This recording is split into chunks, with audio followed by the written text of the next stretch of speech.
Welcome back to Curiosity Code. In today's video, we're diving into a topic that many students struggle with: studying. Let's be honest, studying can feel like a chore and it's all too easy to put it off. But what if I told you there's a way to study effectively, even on those days when motivation seems completely out of reach? First, let's take a moment for some self-reflection. Have you ever wondered why your exam scores aren't where you want them to be? What holds you back from achieving top marks? The answer may be simpler than you think. To excel in your exams, the key is to start studying. Perhaps your underwhelming performance stems from not putting in enough study time. Now, let's consider why you might not be studying as effectively as you could. There are a couple of reasons. You might be pressed for time, or maybe you have the time but struggle with motivation or a lack of desire to study. Alternatively, you might have the desire and time, but find that you forget what you've studied soon after. Before we dive in, I want to clarify that regardless of how motivated you feel or the distractions around you, by the end of this video, you'll be equipped to study any time you need to. Stick with me till the end and I'll help you unleash your potential. Let's kick things off with the concept of reverse motivation, as explained by Jeff Haden. Many people assume that motivation is the catalyst for action, but this isn't entirely accurate. Haden suggests that waiting for motivation can be a trap. Instead, he argues that action leads to motivation. For example, when successful people engage in productive activities, it becomes a rewarding habit. Once they complete tasks, they feel a sense of satisfaction that encourages them to keep going. This is because completing tasks releases dopamine in the brain, driving them to work even harder. With that perspective in mind, here's a 4-step guide to help you study, even when you're not in the mood. Step 1. Gain clarity.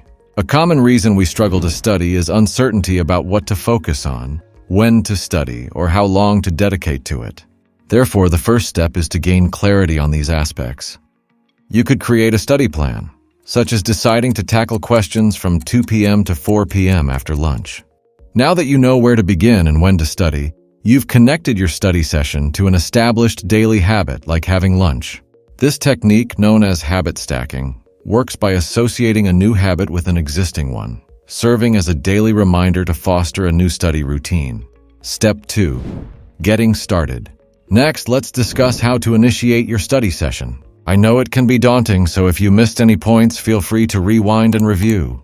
Once you have clarity and a plan in place, you can leverage the reverse action process. Although it might not be as easy as it sounds, there are strategies to assist you. You're probably familiar with the 5-minute rule. If you aim to study for several hours, start by committing to just 5 minutes.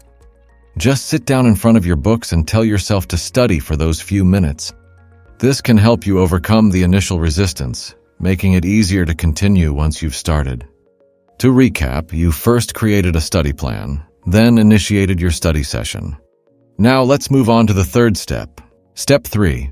Studying longer. It can be challenging to sit down for hours, which is why methods like the Pomodoro technique and Ultra-Dian sprints are helpful. The Pomodoro technique involves studying for 25 minutes, followed by a 5-minute break, while Ultra-Dian sprints are about studying for 90 minutes, followed by a 20-minute break. These techniques can significantly enhance your study duration. Step 4. Reward yourself. The final step involves rewarding yourself for the effort you've put in. This may seem trivial compared to the other steps, but it's crucial for reinforcing your study habits. Rewards can motivate you to engage with your studies more deeply the next time you open your books. You might listen to a favorite song, enjoy a snack or a cup of coffee during your breaks, or even take a short nap.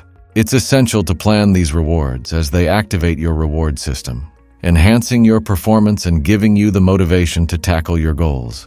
This approach to studying is all about creating a structured plan and finding motivation through action, particularly when you're not feeling motivated. Remember, successful individuals often find that action comes first, followed by motivation. Remember that people often work out of necessity rather than motivation. If you distill the advice I've shared today, you'll be better positioned to embark on your study journey. It's essential to challenge yourself and take charge of your education, as ultimately it's your responsibility. If you found this video helpful, consider sharing it with at least one friend. Your support by liking and sharing this video would mean a lot. And if you'd like to see more content like this, don't forget to subscribe to my channel and hit the bell icon for notifications. See you next time. Until then, stay curious.